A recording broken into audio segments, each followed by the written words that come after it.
తెలంగాణ వ్యాప్తంగా ₹1,00,000 ఉన్న రైతు రుణమాఫీ నిధులను విడుదల చేసింది ప్రభుత్వం. రాష్ట్ర వ్యాప్తంగా 11,50,000 మంది రైతుల ఖాతాల్లో 6,098 కోట్ల నిధులు విడుదల చేశారు సీఎం రేవంత్ రెడ్డి. మొత్తం ఆగస్టు 15 వరకు 3 విడతల్లో 2,00,000 రుణమాఫీని చేయనుంది సర్కార్.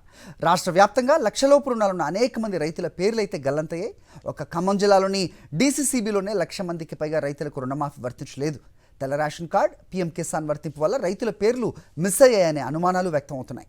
40 లక్షల మంది ₹1,00,000 రుణం తీసుకున్న రైతులుంటే కేవలం 11 లక్షల మంది రైతులకు మాత్రమే ప్రభుత్వం రుణమాఫీ చేసిందని BRS working president KTR Twitter వేదికగా ఆరోపణలు చేశారు.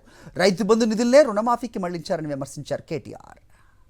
రైతు రుణమాఫీ రగడకు సంబంధించి మరింత సమాచారం మా ప్రతినిధి శేఖర్ అడిగి తెలుసుకుందాం. శేఖర్, చెప్పండి, రైతు బంధు నిధులనే ఇటు మళ్లించారని కేటీఆర్ వ్యాఖ్య, అలాగే 11 లక్షలకు పైగా ఉంటే కేవలం 4 లక్షల మందికే ఇది వర్తింప చేశారనేది మరొకటి వినిపిస్తోంది. ఏం జరుగుతోంది? రైతులు ఎలా ఫీల్ అవుతున్నారు? మొత్తానికి అప్డేట్ చెప్పండి. రైట్ హరి, తెలంగాణ రాష్ట్ర వ్యాప్తంగా ఆగస్టు 15వ తేదీలోపు 2 లక్షల రుణమాఫీని చేస్తామని కాంగ్రెస్ పార్టీ ఎన్నికల్లో ఇచ్చినటువంటి హామీ మేరకు నిన్న మొదటి విడత ఆగస్టు 15 లోపు మొత్తం 3 విడతల్లో రుణమాఫీ చేయబోతుంది. ఆ విషయాన్ని నిన్న ముఖ్యమంత్రి రేవంత్ రెడ్డి ప్రకటన చేశాడు.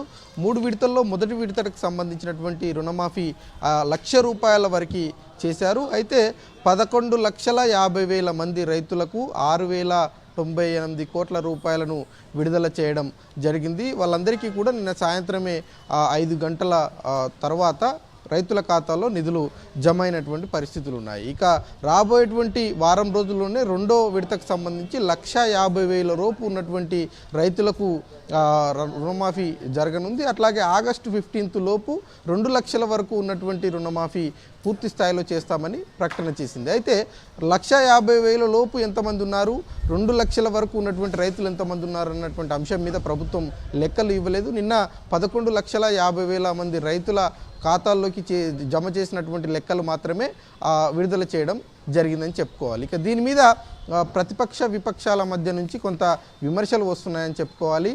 తెలంగాణ రాష్ట్ర వ్యాప్తంగా 11 లక్షల రూపాయల లోపు ఉన్నటువంటి రైతులే 40 లక్షల మంది ఉంటే కేవలం 11.5 లక్షల మందికి మాత్రమే రుణమాఫీ చేశారన్నటువంటి విమర్శ బీఆర్ఎస్ పార్టీ వర్కింగ్ ప్రెసిడెంట్ విమర్శలు చేశారు. దాని మీద కాంగ్రెస్ ప్రభుత్వం ఇప్పటివరకు స్పందించలేదు. అదేవిధంగా ₹1,00,000 లోపు ఉన్నటువంటి రుణాలు కూడా పూర్తి స్థాయిలో తెలంగాణ రాష్ట్ర వ్యాప్తంగా కాలేదు. కేవలం ఖమ్మం జిల్లాకు సంబంధించినటువంటి డీసీసీబీ బ్యాంకులోనే ₹1,00,000 లోపు ఉన్నటువంటి రైతులకు 1,00,000 మందికి పైగానే రుణమాఫీ కాలేదు అన్నటువంటి అంశం ప్రభుత్వం దృష్టికి రావడం జరిగింది. అట్లాగే తెలంగాణ రాష్ట్ర వ్యాప్తంగా చాలా బ్యాంకులలో ఏదైనా లోకల్ రూరల్ జీవీపీ గ్రామీణ వికాస్ బ్యాంకులో 1,000 మంది రైతులు ₹1,00,000 లోపు ఉంటే అందులో కేవలం 500-400 మందికి మాత్రమే రుణమాఫీ అయింది. మిగతా వాళ్ళంతా కూడా కొంత ఆందోళన చెందుతున్నటువంటి పరిస్థితులు. ఇదంతటికీ కారణము పీఎం కిసాన్కి సంబంధించినటువంటి లెక్క పరిగణలోకి తీసుకోవడము, రేషన్ కార్డును పరిగణలోకి తీసుకోవడమే అన్నటువంటి విమర్శలు